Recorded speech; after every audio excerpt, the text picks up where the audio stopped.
করাই, আপনাদের একজনের সাথে দেখা করাই। ইনি হচ্ছেন বুধু। আমি আদর করে বুধুমা বলেই ডাকি। বেসিক্যালি ওর একটা ডিউটি আছে।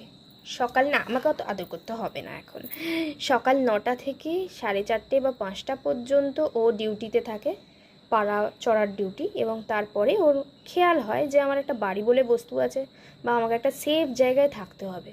ও ঠিক ওই 5টা 5:30, তারপর যদি 5টা 5:30টায় না আসে তখন আপনারা ডেকে ডেকে কই গেলি একটা অজ্ঞান হওয়ার অবস্থায় প্যান্ট পরে জামা কাপড় পরে আপনারা যখন পাড়া ঘুরতে যাবেন যে কোথায় গেল বুধু কোথায় গেল, তখন বুধু এরকম করে আসতেই হয়ে টুকটুক করে চলে আসে। এবং বুধুর মা, এই যে এই ম্যাডামকে আমি মানে বুধু বাচ্চাকে ঘরে ঢুকিয়ে ফার্স্ট পরিষ্কার করাই, তারপর উপরে আসে।